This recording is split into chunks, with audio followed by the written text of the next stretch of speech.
Anda masih menyaksikan berita utama bersama saya, Tata Nova Siliana. Saudara, gara-gara terbakar api cemburu. Serangan tersebut, seorang pria nekat melemparkan bom molotov ke arah sejumlah warga yang sedang nongkrong. Namun salah sasaran mengenai seorang ibu yang tengah membonceng anaknya. Gara-gara terbakar api cemburu, saudara, seorang pria nekat melancarkan teror bom molotov di Koja, Jakarta Utara. Pelaku melempar bom molotov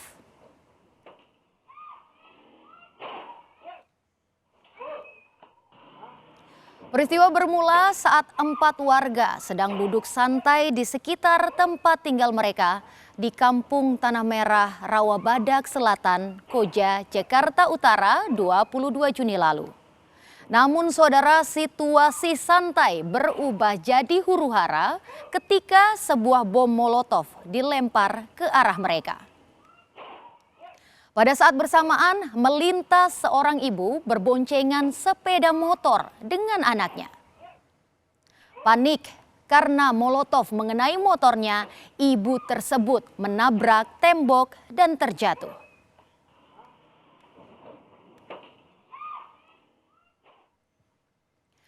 Kamera pengawas merekam saat pelaku pelemparan bom molotov datang ke lokasi kejadian. Ia nampak membawa botol yang telah dimodifikasi menjadi bom molotov. Pelaku tidak datang sendirian, ia bersama 3 rekannya.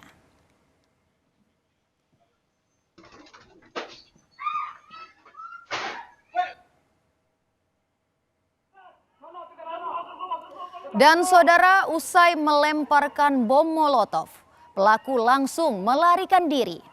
Sejumlah warga berusaha mengejar mereka.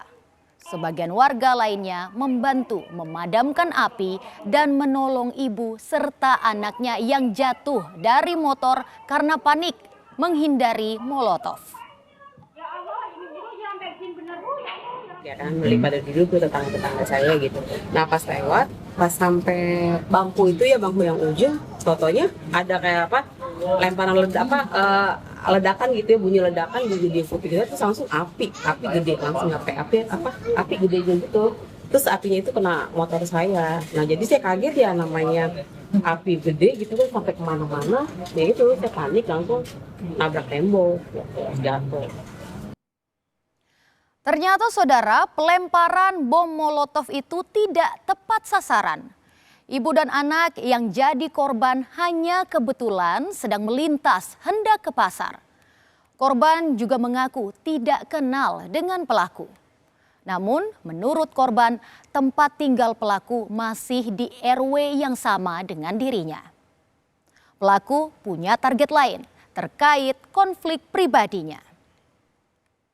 Kalau saya sih nggak ada sangkut pautnya sama kedua orang itu, yang nggak ada. Kalau yang saya dengar ya, karena kan juga saya tahu pas sudah kejadiannya, gang sebelah itu punya mantan istri, terus dekatlah sama anak gangan yang di saya ini gitu, yang mungkin ya nggak tahu ya, maksudnya masih nggak terima kali mantan istrinya sama cowok lain, pas kebetulan di gangan saya. Nah mungkin mau nyerang yang lagi duduk ya itu ya. Gitu. Ternyata saudara, target pelaku adalah pria berbaju biru yang sedang duduk di TKP. Pria ini adalah paman dari pacar mantan istri pelaku. Meski tidak ada kaitannya, pelaku ingin melampiaskan kemarahannya kepada pria tersebut.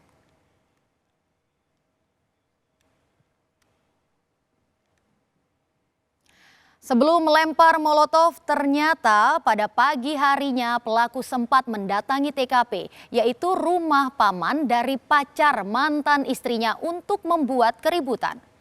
Polisi sempat berusaha mengamankan situasi, namun pelaku sudah melarikan diri.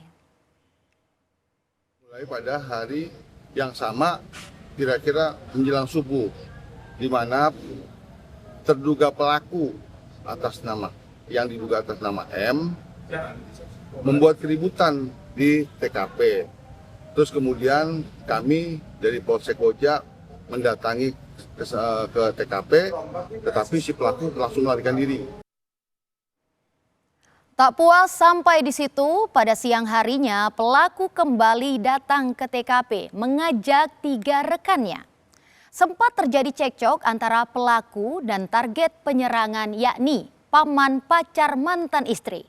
Pelaku kemudian melemparkan bom molotov, namun lemparannya meleset mengenai sepeda motor seorang ibu yang berboncengan dengan anaknya. Polisi membenarkan motif pelemparan bom molotov karena pelaku cemburu mantan istrinya punya pacar baru. Namun polisi masih mendalami mengapa yang diserang justru paman dari pacar mantan istrinya yang sebenarnya tidak ada kaitannya. Para saksi yang kami dapat di lapangan bahwa si pelaku ini cemburu terhadap mantan istrinya, yaitu saudari R. Di mana saudari R ini telah berpacaran dengan yang namanya saudara A yang merupakan saksi di TKP yang atas nama H. Pamannya atas nama H yang rumahnya pada waktu subuh itu didatangi oleh pelaku. Polisi memburu pelaku pelemparan bom molotov dan telah mengantongi identitasnya. Polisi juga mengungkap pelaku adalah residivis kasus penggelapan motor. Warga mengenal pelaku sering membuat keributan di lingkungan tempat tinggal mereka. Kita sudah melakukan beberapa tempat yang kita duga sampai saat ini masih nihil, dan kemudian pelaku juga merupakan residivis kami dari perkara pencurian kendaraan bermotor. Ketika emosi membutakan akal sehat, kisah yang seharusnya hanya tentang patah hati bisa berubah jadi petaka. Amarah yang dilampiaskan dengan kekerasan tak hanya merugikan para korban, tapi juga diri sendiri. Kini saudara, pelaku harus berhadapan dengan hukum untuk mempertanggungjawabkan perbuatannya.